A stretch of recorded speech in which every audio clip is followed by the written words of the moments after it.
लोक से कम कर धान कटा आज आम स्टार्ट है मैंने जय जगन्नाथ आज नुआ ब्लॉग को आपण समस्त स्वागत आशा करूँ आपने सब मस्त थे सामने मुझे पूरा रेडी आने आज सकाଳେ ମୁଁ ଆପଣମାନଙ୍କୁ ଗୋଟେ मस्त ब्लॉग देखा प्लान बनई जोटा कि भुवनेश्वर भितर ସେଠି ସକାଳେ ବାହାରୁ ବାହାରୁ ବାବା ମୋତେ ଗୋଟେ ଛୋଟ କାମଟେ ଦେଇଥିଲେ ଯୋଉଟା କି ଆମ ବିଲରେ କିଛି ଧାନ କଟାକଟି ଜାଣିଥିବେ ସବୁ ଧାନ କଟାକଟି ଚାଲିଛି ତ ଏଇଠି ରହିବା ପାଇଁ ପଡ଼ିବ ସେଥିପାଇଁ ମୁଁ କହିଲି ଆଜି ବ୍ଲଗ୍ କାହିଁ କ୍ୟାନସଲ୍ କରିବା ଏଇଠି ଗୋଟେ ଛୋଟ କୁକିଂ ବ୍ଲଗ୍ଟେ ବନେଇଦେବା ଯେହେତୁ ମୁଁ ଏକା ଥିଲି ସେଥିପାଇଁ ବହୁତ କଷ୍ଟରେ ମୁଁ ଆରେଞ୍ଜମେଣ୍ଟ କରିକି ଆସିକି ଜାଗାରେ ପହଞ୍ଚିଲି ଯୋଉଠିକି ମୁଁ ଏଇ ଜାଗାକୁ ବହୁତ ଥର ଆଗରୁ ଆସିଛି ଯେହେତୁ ଆମ ଏଇଠି ବିଲଟି ଆମ ଚାଷବାସ ହୁଏ ଆଉ ଏକା ଯେହେତୁ ଫାଷ୍ଟ ଟାଇମ୍ ମୁଁ କେବେ ବି କୁକିଂ ବ୍ଲଗ୍ ଏକା କରିନି ଫାଷ୍ଟ ଟାଇମ୍ ବି ଏକ୍ସପିରିଏନ୍ସ ହେଇଯିବ ଆଉ ଗୋଟେ ବ୍ଲଗ୍ ବି ହେଇଯିବ ତ ସାଙ୍ଗମାନେ ମୁଁ ଆସି ପହଞ୍ଚିଲି ଏଇ ଜାଗାରେ ଆଉ ଜାଗାଟି ବି ଆପଣଙ୍କୁ ଦେଖେଇବି କୁକିଂରେ କ'ଣ କ'ଣ ବନଉଛି ଆପଣମାନଙ୍କୁ ଦେଖେଇବି ଆଉ କହିବେ ଭିଡ଼ିଓଟି କେମିତି ଲାଗିଲା ତ ସାଙ୍ଗମାନେ ଚାଲନ୍ତୁ ଡେରି କରିବାନି ଭିଡ଼ିଓଟି ଷ୍ଟାର୍ଟ କରିବା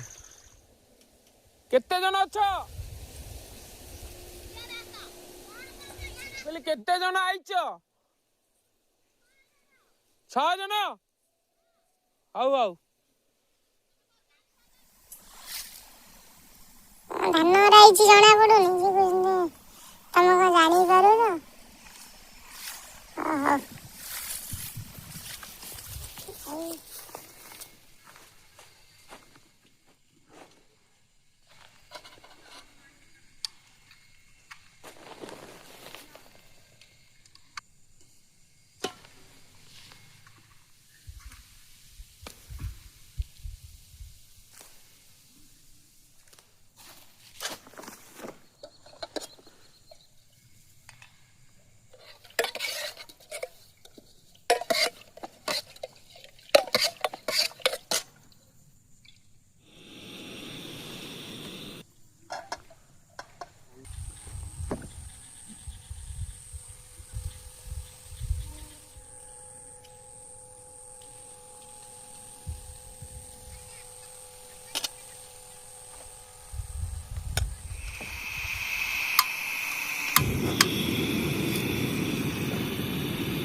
ମାନେ ଆଜି ଯେତିକି ମଜା ଲାଗୁଛି ଖୁସି ଲାଗୁଛି ଆଉ କଷ୍ଟ ବି ଟିକେ ହେଉଛି। ଆଉ ସମସ୍ତେ ଜାଣିଥିବେ ଆଉଟଡୋର କୁକିଂ ପୁଣି ଏକା ଯେଉଁ କେହି ବି ନାହାନ୍ତି ମୋ ପାଖରେ ଦେଖିପାରୁଥିବେ କେହି ବି 3 କିଲୋମିଟର ଯାଏଁ କେହି ନାହାନ୍ତି। ଜାଗାଟି ଦେଖନ୍ତୁ ଏଟା ଆକ୍ଚୁଆଲି ଆମ ଯେଉଁ ଚାଷ ଜମିଠୁ ସାଇଡ଼ରେ ଗୋଟେ ନାଳଟେ ଯାଇଛି। ଏ ନାଳଟେ ଆମର ଆଇଟିଆର୍ କଲେଜ ଦେଇକି ଯାଇଛି। ଏବେ ତ ପୁରା ନଷ୍ଟ କରିସାରିଲେଣି ଲୋକମାନେ ଆଗରୁ ନହେଲେ ଏଇଠି ଆମେ ପାଣି ପିଇଛୁ ଏଇଠି ଆଗରୁ ଆମେ ଏଇଠି ପାଣି ପିଇଛୁ ମନେ ଅଛି। ସେତେବେଳେ ତ ଭିଡ଼ିଓ ଏତେ କ୍ୟାମେରାର ଡେଭଲପମେଣ୍ଟ ନଥିଲା କ୍ୟାମେରା ଫୋନ୍ ନଥିଲା ଟୋଟାଲି ସେ ସମୟ କଥା କହୁଛି। ସାଙ୍ଗମାନେ ବିଶ୍ୱାସ କରିବେନି ଏ ଜାଗାଟି ମୁଁ ପ୍ରାୟତଃ ହୋଲି ସମୟରେ ଆସିକି ଏଇ ଜାଗାରେ ଆମେ ସାଙ୍ଗସାଥି ଭୋଜି ଭାତ କରୁ। ବହୁତ ଏନ୍ଜୟ କରୁ ଏଠି ଆମେ ସେତେବେଳେ ଆମେ ଏଇଠି ଗାଧାଉ ହୋଲି ଖେଳିବୁ ଆସିବୁ ଏଇଠି ଭୋଜି କରିକି ହୋଲି ଏଇଠି ହିଁ ହୋଲି ଖେଳୁ କାରଣ ହୋଲିରେ ଜାଣିଥିବେ ବହୁତ ଆକ୍ସିଡେଣ୍ଟ ଫାକ୍ସିଡେଣ୍ଟ ହୁଏ। ଏଇଠି ଭୋଜି କରି ଆମେ ଏଇ ପାଣିରେ ଗାଧାଉ ପାଣି ବହୁତ ପାଣି ଥିଲା ସେତେବେଳେ। ଏବେ ଦେଖନ୍ତୁ କେତେ ନାଳ ଫାଳ ହେଇଛି ମାନେ ଦେଖା ହେଲେ କିନ୍ତୁ ଜାଗାଟା କିନ୍ତୁ ଆଜି ବି ପିସଫୁଲ୍ ଅଛି ମାନେ ଶାନ୍ତିପୂର୍ଣ୍ଣ ଜାଗା ଆଜି ବି ଅଛି। ଖାଲି ଟିକେ ପରିବେଶ ଟିକେ ଆମରି ମାନଙ୍କ ସକାଶେ ଟିକେ ଦୂଷିତ ହେଇଯାଇଛି କଣ କରିବା ଚାଲୁ ଗାଡ଼ି ଯାହା ହେଉଛି ଆଉ।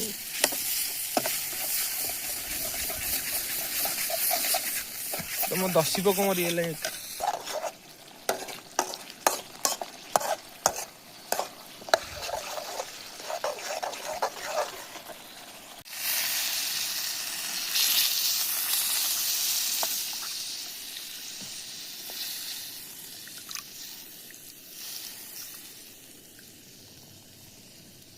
ବର୍ତ୍ତମାନ ମୋ କୁକିଂର ଫାଇନାଲ୍ ରାଉଣ୍ଡରେ ମୁଁ ପହଞ୍ଚିଯାଇଛି। ପାଣି ଦେଇଛି ଆଉ ଦେଖିପାରୁଥିବେ ତ କେମିତି ଦେଖାଯାଉଛି ତାକୁ ଛାଡ଼ ଯାହା ହେଇଛି ଫାର୍ଷ୍ଟ ଟାଇମ୍ ବ୍ଲଗ୍ରେ ତ ଫାର୍ଷ୍ଟ ଟାଇମ୍ କୁକିଂ ଏକା ବାକି ସବୁ ଦେଖୁଥିବେ ସବୁ ମୋତେ କରିବା ପାଇଁ ପଡ଼ିଲା ବାକି ପାଣି ମୋର ପୁରା ସର୍ଟ ହେଇଗଲା ଇଆଡ଼େ ଏଠି ଶୋଷ ଲାଗିଲା ମୁଁ ପିଇବି 2 ଲିଟର ପାଣି ପିଇ ସାରିଲିଣି। ଦେଖାଯାଉ କ'ଣ ହେଉଛି ଖାଇଲା ପରେ ମୁଁ ଆପଣଙ୍କୁ ରିଭ୍ୟୁ ଦେବି। ନେକ୍ସଟ ବ୍ଲଗ୍ କିନ୍ତୁ ପୁରା ଗ୍ୟାରେଣ୍ଟି ଦେଇକି କହୁଛି ପୁରା 100% ପୁରା ରେଡ଼ି କରିକି ଦେଖିବି ହେଲା। ଆଉ ତ ଚାଲନ୍ତୁ ଟିକେ ଦେଖେଇବି ଆମର ସେପଟ ସାଇଡ଼୍ ଟିକେ ଭିଉ ଟିକେ ଦେଖେଇବି ଆପଣମାନଙ୍କୁ। ଆଉ ବାକି ତାଙ୍କୁ ଛାଡ଼ିଦିଅ ଅଣ୍ଡା ବର୍ତ୍ତମାନ ଗରମ ହେଇକି ରେଡ଼ି ହବ।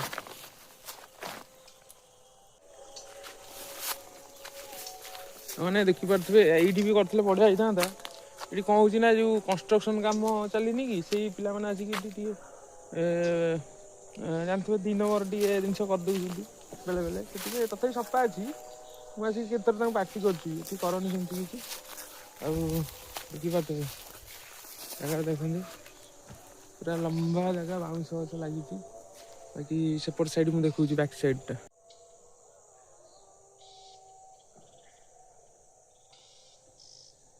ଦେଖିପାରୁଛନ୍ତି ଆଜି ଆମ ଧାନ ସେଇଠୁ ସେ ଯାଏଁ କଟା ହେଇ ଦେଖନ୍ତୁ ବାକି ଏତିକି ରହିଲା। ଭଗବାନଙ୍କ ଦୟାରୁ ବର୍ଷା ନ ହଉ ନହେଲେ ସବୁ ପରିଶ୍ରମ ପୁରା ଇଏ ହେଇଯିବ ବେକାର ହେଇଯିବ।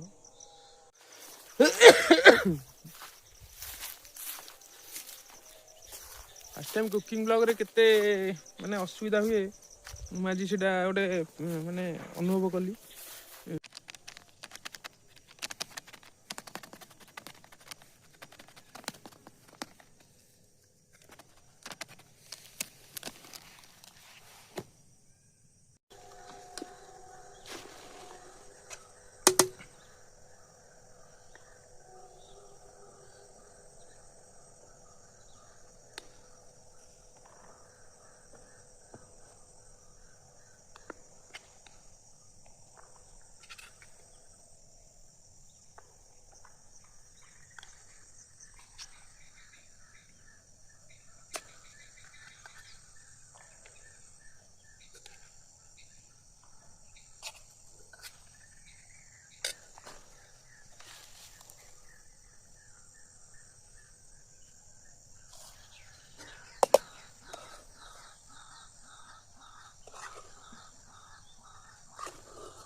ଭାଇ